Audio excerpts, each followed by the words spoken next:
अस्सलामु अलैकुम वरहमतुल्लाहि वबरकातुह। मोहतरम भाइयों, बुज़ुर्गों, दोस्तों, ये हमारा इस्लाह मुआशरा का 1283वां सबक है। मोहतरम दोस्तों, 1281, 1282 इन दो सबकों के अंदर हमने ये बताया है, मुसलमान लड़के अगर वो किसी हिंदू लड़की से इश्क कर रहे हैं, मोहब्बत कर रहे हैं, तो उसके बाद उन्होंने उनके हुकूक़ को किस तरीक़े से अदा करना चाहिए। इस सबक के अंदर हम ये बताएंगे कि मुसलमान लड़कों के हिंदू लड़कियों से शादी करने की वजह से वो मुसलमान लड़कियां जो अपने घरों पे बैठी हुई है, जो अपने घरों पे बारात का इंतज़ार कर रही है, वो बूढ़ी होती जा रही है। इसका सबसे बड़ा जो एक रीज़न है वो यही है कि जो हायर क्वालिफ़ाइड मुस्लिम नौजवान हैं वो मुसलमान समाज में लड़कियां तलाश करने की बजाय दूसरे समाजों के अंदर लड़कियां तलाश करते हैं, या इश्क के, मोहब्बत के चक्करों में पड़ने की वजह से फिर मुसलमान समाज की जो पढ़ी लिखी लड़कियां हैं उनके रिश्ते जमने में बहुत बड़ी दिक्कत आती है, बहुत बड़ा प्रॉब्लम आता है। अब मैं यहाँ पे आप लोगों को कुछ बातें बताना चाहूँगा।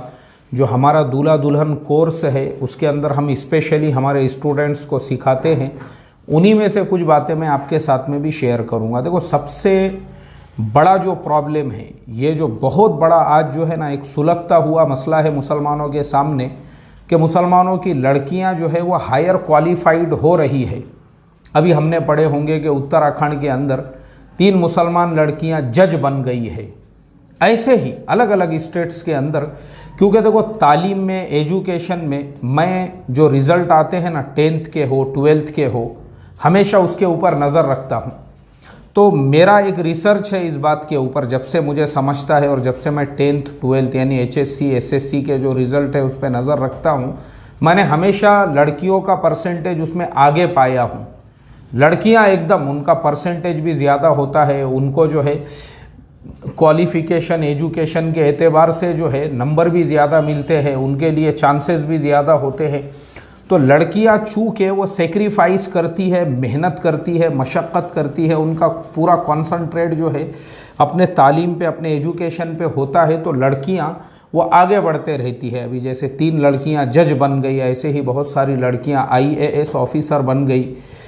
अब वो लड़कियां जब एकदम हायर एजुकेटेड बन जाती है तो उनको उनके एजुकेशन लेवल का लड़का नहीं मिलता है, और जब उनको उनके एजुकेशन लेवल का लड़का नहीं मिलता है या किसी कम एजुकेटेड लड़के के साथ में उनका निकाह या शादी उनको करना पड़ती है, उसके बाद में आपस में लड़ाई झगड़े, ईगो का जो मसला है ना, ईगो का ये एक बहुत बड़ा मसला है। ये कि मैं बड़ा या तू बड़ी, मेरा क्वालिफ़िकेशन ज़्यादा या तेरा, मेरी सैलरी पैकेज ज़्यादा या तेरा, ये सारी चीज़ों को लेकर फिर मियाँ बीवी में लड़ाई होते हैं, झगड़े होते हैं, कभी कभी जो है आपस में तलाक़ें हो जाती है। अल्लाह हिफाजत फरमाए। तो इसके लिए मैं ये समझता हूँ कि हमारा जो मुस्लिम नौजवान है उसने भी अपने आप को एजुकेशन के लेवल पर और ऊंचे लेवल पे लेके जाना चाहिए। हमारे नौजवानों का सबसे बड़ा प्रॉब्लम ये है कि हमारा बच्चा हाई स्कूल से ही अय्याशी के चक्कर में पड़ जाता है।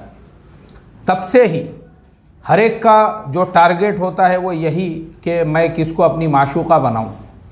अब माशूकाओं के चक्कर में तालीम पे ध्यान देते नहीं हैं, उन्हीं चक्करों के अंदर जो है इनका टाइम बर्बाद हो रहा है। हाई स्कूल की तालीम पूरी वैसे निकल गई, कॉलेज में गए, फिर वो माशूकाओं के चक्कर में हर दोस्त और फ्रेंड सर्कल में सुबह से लेके शाम तक अगर कुछ बात चल रही है तो वो सिर्फ इश्क की, मोहब्बत की, माशूकों की, बस, उसके अलावा दूसरा टॉपिक नहीं है। ग्रेजुएशन की लाइन में आ गए तो उसके बाद में फिर यानी लाइफ जो इनकी बर्बाद हो रही है। और हमारे लड़के ने ग्रेजुएशन कर लिया तो उसको ऐसा लगता है कि बस अब मैंने PhD की डिग्री ले लिया हूँ, अब मैं ऑक्सफोर्ड यूनिवर्सिटी से कामयाब हो गया हूँ, आगे पढ़ने की मुझे ज़रूरत ही नहीं है। अल्लाह हिफाजत फरमाए। तो इस वजह से मुस्लिम समाज के अंदर जो है ना ये एक बहुत बड़ा गैप पड़ रहा है। हमारे नौजवान जो है दिन ब दिन ऐधी होते जा रहे हैं, काम करना है, मेहनत करना है। अभी मेरे सामने ऐसी ऐसी कारगुजारियाँ हैं, मैं अगर आपको सुनाऊँ तो आप हैरत करेंगे कि लोग घरों पे जो है ना ऐधी बन के बैठे हुए हैं और उनकी औरतें कमाने के लिए जाती है। अल्लाह हिफाजत फरमाए। मैं आपको मुसलमानों की बात बता रहा हूँ। एक ज़माने में मैंने हमारे मौलाना यूनुस साहब रहमतुल्लाह अलैह के बयान में सुना था कि गैर वो घरों पे होते हैं और उनकी जो है घर की बहू बेटियां और औरतें जॉब करने के लिए, काम करने के लिए जाती है। लेकिन आज वो ज़माना आ चुका है कि यही जुमला मुझे हमारे मुसलमानों के लिए बोलना पड़ रहा है। एक बहुत बड़ी मर्दों की तादाद ऐसी है और वो मर्द है इसमें जो बड़ी बड़ी हिकमत की और फ़लसफ़े की बातें करेंगे और बस बैठक में अगर आप उनके साथ में बैठे ना, उनकी खाली बातें सुनने का, और जोरू की कमाई खा रहे हैं, उनको रत्ती बराबर भी शर्म व हया नहीं है। अल्लाह हिफाजत फरमाए। जोरू कमाने के लिए जा रही है और मर्द पड़ा हुआ है घर के ऊपर। मुझे आप बताओ ना मेरे मोहतरम दोस्तों, ये हमारे लिए शर्म की बात है या नहीं है? क्यों ऐसा है? हमारे मर्द जो है वो क्यों अपने आप को एजुकेशन लेवल पे, अपने आप को जो है लड़कियों से ज़्यादा क्वालिफ़िकेशन लेवल पे ले जाकर इस लायक और इस काबिल क्यों नहीं बनाते हैं कि वो हमारी मुसलमान कोई लड़की को गैर, यानी इसलिए मुस्लिम में उसके लेवल का लड़का नहीं मिल रहा है, उसको इसलिए उसको दूसरे समाज में जो है लड़का तलाश करने की ज़रूरत पड़ रही है। तो निठल्ले जो मर्द है और जो नौजवान हैं हमारे, उन्होंने फ़ायदा उठाना चाहिए। क्यों खाली ग्रेजुएशन करके ये जो है एक बैल की तरह से बस अब तो मैंने बहुत बड़ा कारनामा अंजाम दिया, आगे क्यों पढ़ने के लिए तैयार नहीं है, जबकि इसके सामने अपॉर्चुनिटीज़ का पूरा बाज़ार खुला हुआ है। ये बड़े से बड़े कोर्सेस कर सकता है।